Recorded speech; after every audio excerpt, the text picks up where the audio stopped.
So earlier, I was just kind of chilling out, doing my thing, and I started thinking about Tower of God a little bit, and a question came to my mind.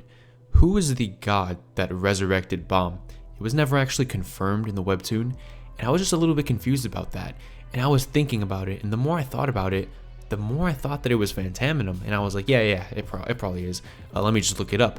And I looked it up, and apparently nobody knows. And the more I looked into it, the more I started to realize that there is a ton of evidence that actually points to this god being Phantaminum, and I wanted to make a video to go over that. By the way, if you enjoy Tower of God content, you're in the right place for it. I've got plenty of it on the channel. Consider checking it out, and if you like what you see, subscribing is the best way to not only support my channel, but for you to ensure you don't miss any Tower of God content. Additionally, if at any point throughout this video you catch yourself enjoying it, leaving a like rating would be very much appreciated. And with all that out of the way, let's get right into the theory. So to start off, we need to establish an understanding of how exactly Baam was resurrected and who Phantaminum is, according to nothing but facts straight from the webtoon or from SIU himself, and then we can begin to try to read between the lines and theorize from there. So as we all know, Arlen Grace had her only child murdered by Jihad on the 43rd floor of the tower, and she preserved her child's body using a spell, and then eventually somehow made her way out of the tower so that she could resurrect her child. She offered her child's body to the god outside of the tower with hopes that the god's power would return her child to life. She then prophesied that, and I quote, "The child would return to the tower, obtain the thorn that would be left behind by the god's messenger, and then take revenge on those who caused her suffering, and ultimately lead the people of the tower to greater heights." This child has obviously been confirmed to be Baam, and the god's messenger has been confirmed to be Enryu. But who is the god? Why would he agree to involve himself in the affairs of humans? The amount of evidence suggesting that this god is Phantaminum is staggering. For starters, the god who would resurrect Arlen's child and give him insane power would pretty much have to be anti-Jihad. But why would a whole god have a stance on the politics and affairs that occur within the tower? This question can be answered by that god being Phantaminum. Phantaminum is an Axis user. SIU never really clearly explains what an Axis user is in the webtoon himself, but he's explained it in detail throughout his blog posts. So an Axis user is someone who is capable of altering reality with an irrefutable power. The only person capable of overpowering an Axis is a more powerful Axis, and SIU stated that Phantaminum is a top 5 Axis user, meaning that at most, only 4 beings in the entire universe are capable of changing the realities created by Phantaminum. It is also confirmed that the only known Axis in the Tower of God universe is Phantaminum, so nobody can say that Jihad is an Axis or something stupid like that. The power of an Axis is so great that SIU himself stated that Phantaminum could instantly destroy the entire Tower of God story if he wanted to. Putting all of this together, it is clear that the role of an Axis isn't simply just observing humanity, it's creating stories for them, forcing certain events to occur. Since Phantaminum is confirmed to be able to erase the Tower of God story as a whole, it is very likely that he is the Axis power who is writing the story in the first place. Therefore, his interest in tower politics actually makes sense, especially given the intentions and behaviors of Jihad. The Tower of God story isn't a story about complacency or about being satisfied with what you have, but the Tower of God story embodies the idea of striving for things that are nearly unattainable. And this is actually seen by pretty much every single character's goal being nearly impossible. The story is hyped up and even marketed to be about reaching the top of this tower. That's where the excitement and the intrigue began in the very beginning of the story. After reading the very first introductory chapter, we didn't care about Baam, or we didn't even know who he was. We didn't care about tower politics. We know nothing about that. We just wanted to know what was at the very top of the tower.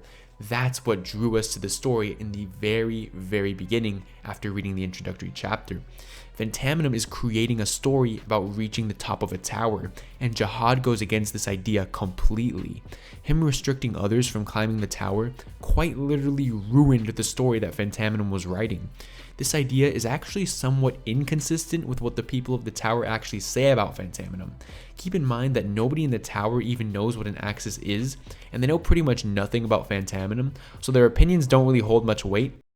Kind of like your guys's. But in any case, the people gave him the nickname The Riddle because they believe that he has no clear motive and no clear relations. However, the people of the tower are just straight up wrong.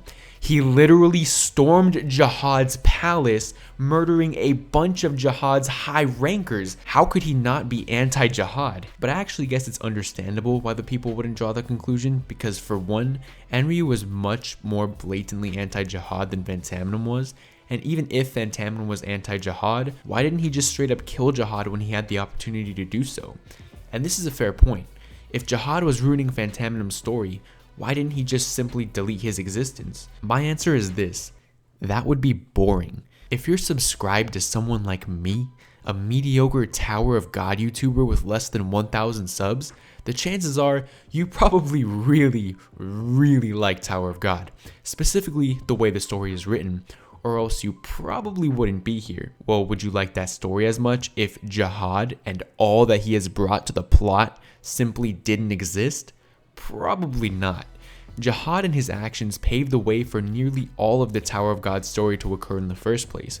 Phantaminum's number one priority isn't killing Jihad. Phantaminum's out here trying to write peak fiction, you know what I'm saying? So allowing Jihad to serve as the antagonist for the story is something that Phantaminum wanted to do. Also, I just wanted to point out that Axis users are not creator deities, meaning that Phantaminum didn't create the universe or Jihad. He's simply just been changing it to his will for the sake of the story. The characters within the Tower of God story still have free will, so he did not cause Jihad to enter the tower and become king. Jihad just did it on his own, and Phantaminum allowed the events to play out naturally. So here's where we get to more of the speculation on my part. If Phantaminum was all about creating this natural story with Jihad as the antagonistic presence, why would he enter the tower and kill Jihad's rankers in the first place? Well, this is because of Arlen's proposal. Arlen approached him, desperate for her child to be saved. Keep in mind, SIU actually stated that Phantaminum was actually once a human, meaning that unlike the way gods are usually portrayed in fiction, Phantaminum actually understands human emotion, and he is capable of sympathizing with Arlene's pain. On top of that, he is also inspired by the events in her life and thinks that Baam re-entering the tower as a secret monster to destroy the hierarchy and reopen the tower would be a pretty cool story. So he agrees to help Arlen and sends in Enryu with the thorn to pave the way for Baam. But this isn't enough. I believe that Phantaminum probably has some degree of future sight. Whether it's true omniscience or not is up to debate, but it is very likely that he has some form of ability to see in the future. So maybe the rankers that he killed were all people who would have killed Baam or had the potential to kill Baam before he reached the pinnacle of his power. This theory is supported by Phantaminum not killing Yuri. He didn't kill her because he knew she would be a great ally to Baam, even saving his life. Additionally, Yuri seemed to know that an irregular would enter the tower before he even opened the door.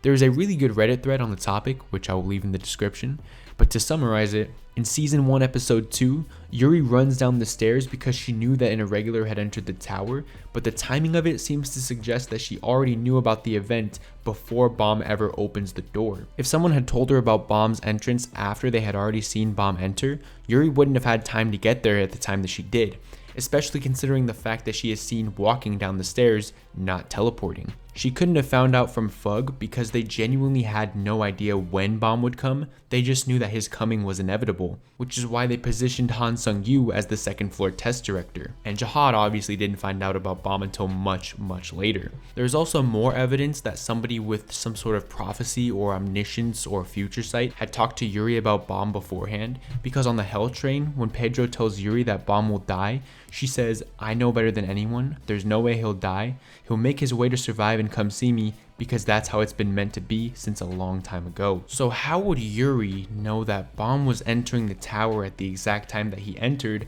and how would she know a prophecy about him? Well, I believe that Phantaminum told Yuri about Baam's arrival at the time when they met, and Yuri got angry because this random guy who was killing people who she likely cared about and or looked up to just told her what to do, which is why she refers to Phantaminum as a scumbag. But of course, her curiosity was greater than her anger, and she came to the first floor and met Baam. So now, let's put everything together to sort of summarize the entire theory. Arlen makes it to the outside of the tower, meets Phantaminum, and begs him to resurrect her child and to help her take revenge on Jihad. Phantaminum not only sympathizes with her, but needs Jihad dead for the sake of his story, so he agrees to resurrect Baam because he thinks that this will contribute to his creation of peak fiction. He then sends Enryu to leave the thorn for Baam in order to grant him strength and to foreshadow his arrival, and then he later enters the tower himself, eliminating all of Jihad's rankers who would ruin his story, and then he tells Yuri when Baam will enter the tower in order to secure a powerful ally for Baam, and then he faces Jihad himself, and he tells him that his days are limited. This explains why Phantaminum spared Yuri, someone with the potential to be one of Jihad's greatest rankers, and why an Axis user was going around killing people in the first place. The only contradiction I can think to this theory would be, why did Phantaminum even enter the tower in the first place when he could have just sent in Enryu or somebody with Enryu's power level to go kill those rankers for him? And to that, I gotta say, wouldn't it just be easier if he did it himself? Like, I know that sounds dumb, or maybe like I'm not answering the question, but like that's actually a valid answer. When he sent Enryu the first time around, he was basically like, all right, kill everybody that gets in your way or supports jihad. Fairly simple. And Ryu didn't really have to do much thinking with that one. But when he's going specifically with the intention of killing every individual that could kill Baam in the future, it gets really difficult like to name exactly who to kill and who to spare. And like, what if, you know, one of the people accidentally killed Yuri? What if they accidentally killed too many innocent people? I don't know, bro.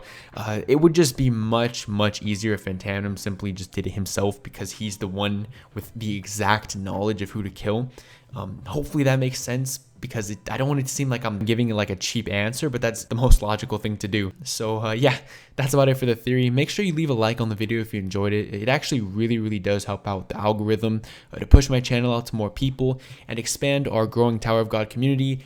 And it would just mean the world to me, man.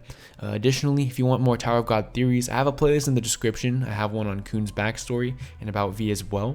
By the way, I'll probably drop another poll by the end of the week to see what other Tower of God videos you guys want. So I'd highly recommend subscribing to not only contribute in deciding what Tower of God content I make, but ensuring you get to view those videos as well. Thank you guys so much for making it to the very end of this video, and I'll see you guys in my next Tower of God video.